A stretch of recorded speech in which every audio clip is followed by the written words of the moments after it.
ఏమనుకుంటారంటే ఏముంది ఆ మట్టిలో వెళ్ళి ఆ మట్టి పిసుక్కోవటమా లేకపోతే మొక్కలు వేయటమా, లేదు అంటే పంట రాకపోతే అదే పురుగుల మందు తాగి రైతు ఆత్మహత్య చేసుకునే పరిస్థితుల నుంచి ఈ రోజు రైతు వినూతమైన పద్ధతుల నుంచి నేపథ్యంలో రైతే ఈ రోజు బయటకు వచ్చి చాలా గర్వంగా నేను ఇలా చేస్తున్నాను మీరు చేయండి అని చెప్పే సందర్భం.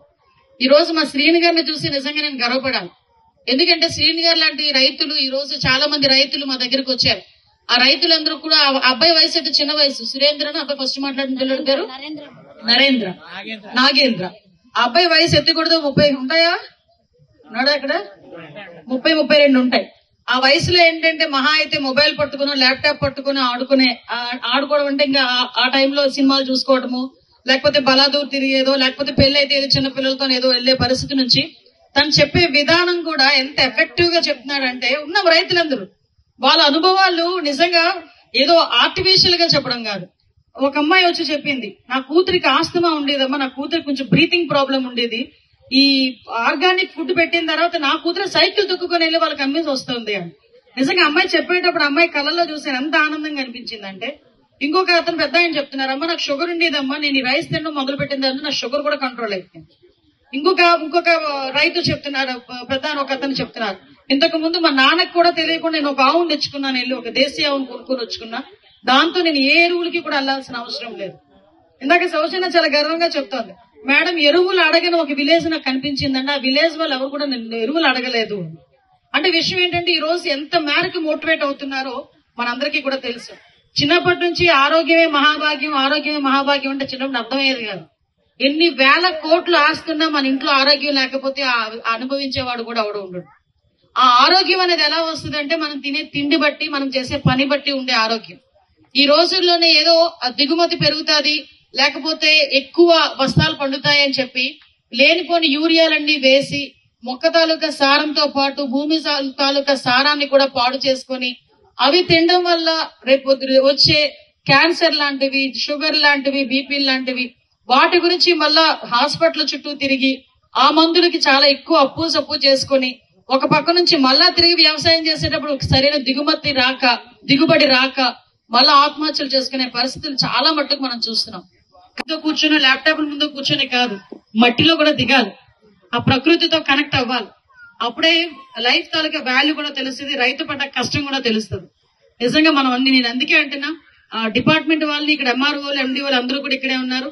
నేను కూడా కలెక్టర్ గారికి అదేవిధంగా మంత్రి గారికి కూడా చెప్తా, కంపల్సరిగా వీక్ లో ఒకసారి డెఫినెట్ గా ఏదో ఒక స్కూల్ ని ఈ సేంద్రియ పద్ధతుల్లోని వ్యవసాయం చేసే వాళ్ళ దగ్గరికి తీసుకెళ్లి ఒక సాటర్డేనో ఒక ఫ్రైడేనో ఏదో ఈవినింగ్ ఒక 2 hours పిల్లల చేత కూడా వ్యవసాయం నేర్పించండి, వాళ్ళకి అర్థమయ్యేటట్టు చెప్పే ప్రయత్నం చేయమని మిమ్మల్ని అందరినీ కోరుకుంటున్నా.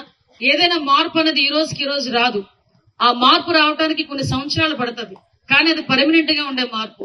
అది మన జీవన విధానాల్లో ఆ మార్పు రావాలని మనస్ఫూర్తిగా కోరుకుంటున్నా. ఇక ఈ రోజు మన గవర్నమెంట్ కి సంబంధించి విషయానికి వస్తే నిజంగా ఆర్థికంగా చాలా ఇబ్బందులు పడుతున్నాం. నేను కూడా ఈరోజు మంత్రివర్గంలో ఉన్న తర్వాత ఏదైనా ఒక విషయం గురించి అడగాలంటే భయం వేస్తాను.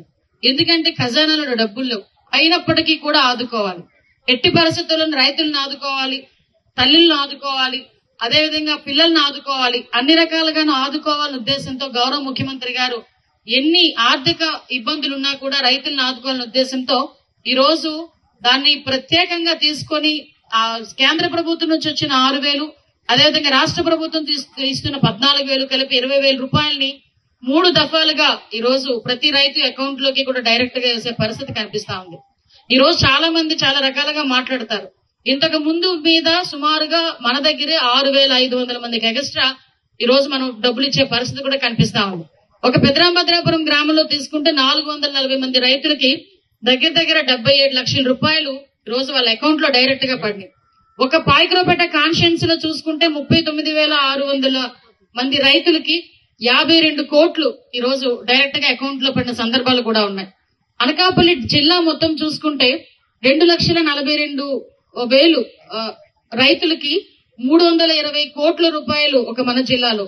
అదేవిధంగా మొత్తం స్టేట్ మొత్తం తీసుకుంటే 48 లక్షల పైగా ఉన్న రైతులకి 3,517 కోట్ల రూపాయలు ఈ రోజు వాళ్ళ అకౌంట్ లో డైరెక్ట్ గా పడిన సందర్భం. ఈ రోజు ఒక పక్క నుంచి ఏదో డబ్బులు వేస్తాను కదా నా పని అయిపోయింది అన్నట్టుగా గౌరవ ముఖ్యమంత్రి గారు లేరు. ఈ రోజు వారోత్సవాలను పెట్టారు. ఏదో మేము వేసిన డబ్బులు మీకు చెప్పేదానికి కాదు. ఈ రోజు రైతుకి మేము భరోసాగా ఉన్నామని నిలబడేదానికి, మేమందరం ఉన్నామని చెప్పేదానికి మా రాజకీయ నాయకుల్ని వెళ్ళమని చెప్పలే గౌరవ ముఖ్యమంత్రి గారు. వ్యవసాయ అధికారులను వెళ్ళమని చెప్పారు రైతుల దగ్గరికి. ఇంకా మీకు ఏమైనా చెయ్యాలా, లేకపోతే ఇంకా మీరు ఏమైనా నూతన పద్ధతులు ఏదైనా మేము అలవాటు చేయడానికంటే ఏం చేయాలి? చరిత్ర సృష్టించినోడు ఇప్పుడు ఆ చరిత్రని తిరగరాయబోతున్నాడు. అబద్ధాల గోడల్ని బద్దలు కొట్టి నిజాలను రాగా మీ ముందుంచబోతున్నాడు. నిజమైన వార్తల కోసం వెంటనే డౌన్లోడ్ చేసుకోండి రా యాప్ని.